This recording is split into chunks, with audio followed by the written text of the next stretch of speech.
I'm in a series discussing the nature of organizational culture and identity. We started out with a broad introduction looking at the difference between culture and identity for an organization and why it matters for leaders to pay attention to. Moved on in a second part to focus on the why questions related to organizational life, really getting at the purpose dimension.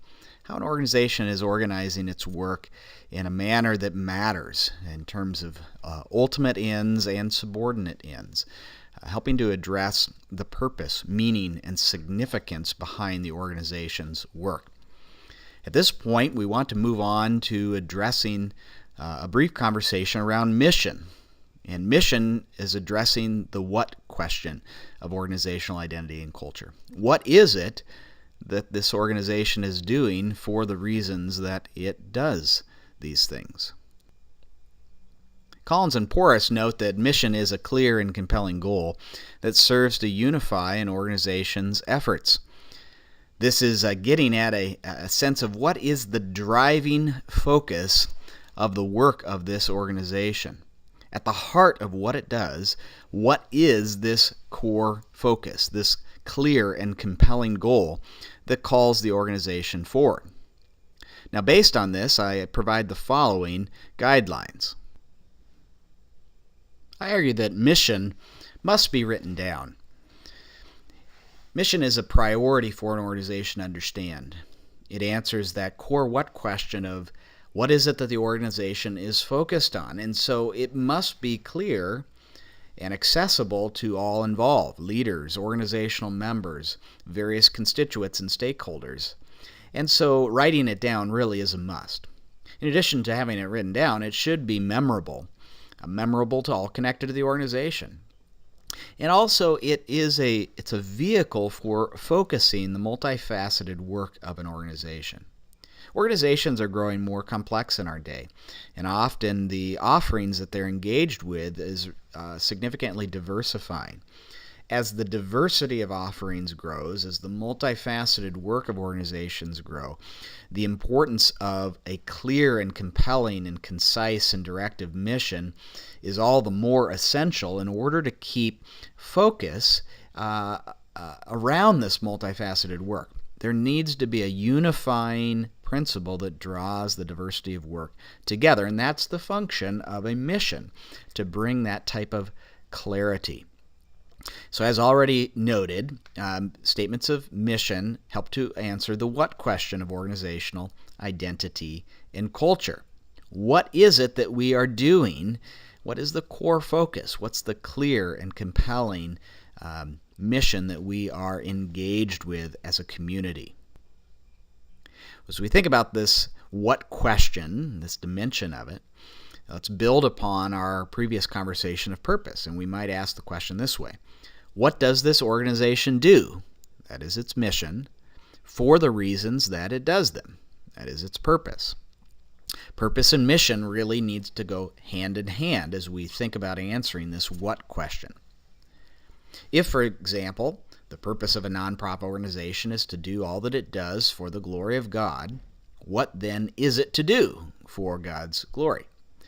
Now, certainly this is true for a Christian nonprofit organization or for a church to be able to address this type of question. If they're motivated by honor of God, if they're motivated to bring honor or glory to Jesus Christ in the process of their work, what then is it going about doing? What then does it do at its missional level with the aim of bringing honor to God? Well, these are the types of questions that mission helps to address for an organization. When an organization has an effective statement of mission, it provides several things. First of all, effective statements of mission stretch and challenge people. One of the ways that this stretching dynamic is talked about is through the language of what could be referred to as a BHAG, a big, hairy, audacious goal. Collins and Porras provide an example of a BHAG in referring to President Kennedy's statement in 1961 around their desire and stated here, of achieving the goal before this decade is out of landing a man on the moon and returning him safely to Earth.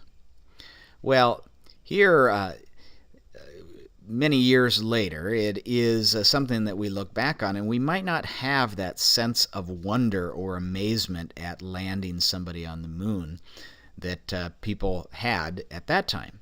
But if we were listening to President Kennedy's words for the first time in 1961, this would have been something that had a little bit of a gasp factor to it, a little bit of an awe factor.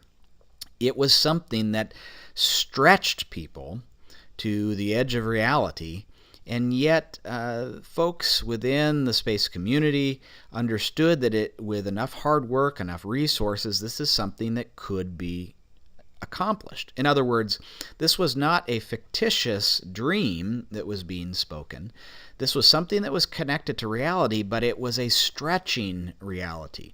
It was a reality that was calling people forward to something bigger than any one individual, something that only could be accomplished as they rallied their resources and time and efforts and talents around this driving goal to see it accomplished, to land somebody on the moon and bring them back to Earth safely. In addition to stretching and challenging people, effective statements of mission also provide clarity. So they need to be clear, easy to understand, be proactive rather than reactive in nature, call people to something of value, and they need to be achievable as well. Let me just briefly walk through each of these following our conversation of the BHAG concept. Now, mission statements that are clear and easy to understand kind of go hand in hand. If a mission statement is lacking clarity, it's not going to be something that people can take with them. We need people to be able to engage a mission statement and remember it and work with it and understand it as a unifying driving principle for this community. Without clarity, without it being easy to understand, people are not going to be able to remember it. They're not going to be able to transmit it to other people and pass it on. We need to have mission statements that have clarity to them and understandability to them. I'd also add the important feature that mission statements need to be focused on things that are proactive rather than reactive in nature. In other words, what is your organization for? What is your organization seeking to accomplish, not what it is against or what it is trying to hold back? Now, clearly, some organizations have missions that involve working against realities in the world. But how are you at least framing the mission of your community as what you're for rather than what you're against? It needs to be a statement that is proactive in nature. And this then feeds into mission statements being something that is calling people to something of value. How are we calling them forth to participate in something that is valuable to them, valuable to the organizational community, and valuable to the world within which this community is serving?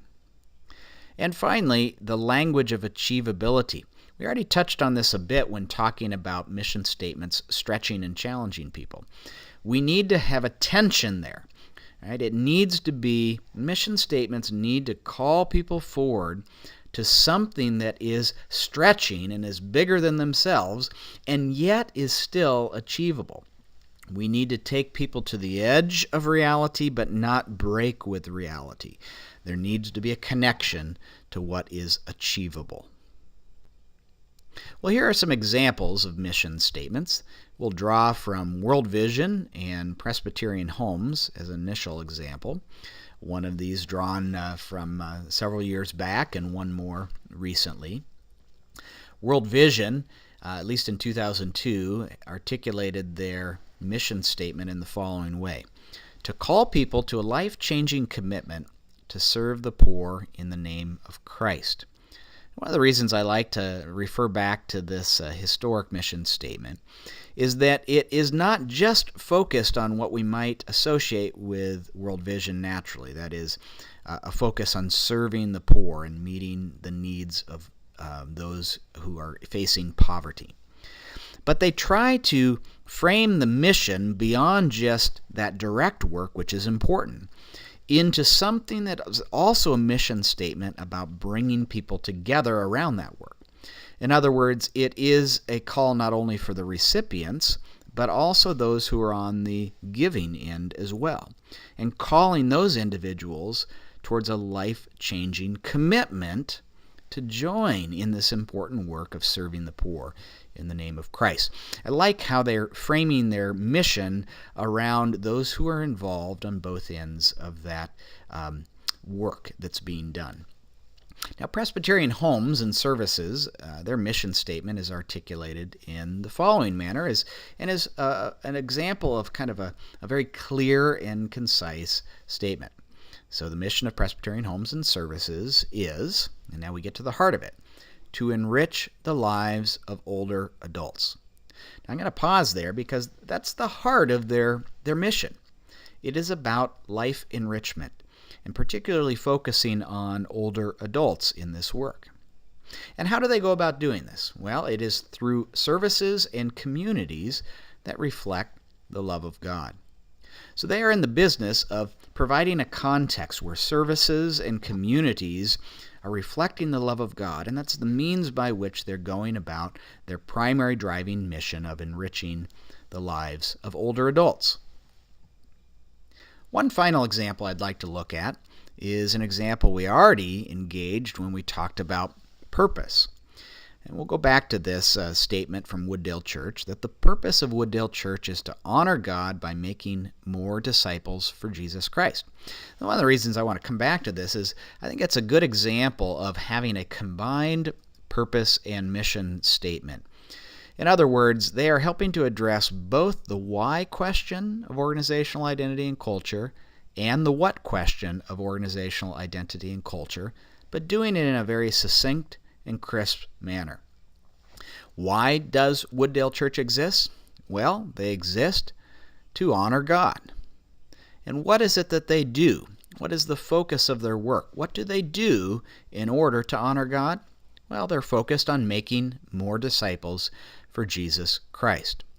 Now, in your own organization, your church, your nonprofit, another organization, you might be answering those why and what questions differently. But this is a good example of a very concise, brief statement that captures both mission and purpose within a memorable and concise statement. And it's a good example for those trying to do such a thing and have efficiency in how they're capturing their purpose and mission statements into a unified statement. We've covered now our introduction, our discussion around purpose, our conversation around mission, and our next segment will touch on strategy.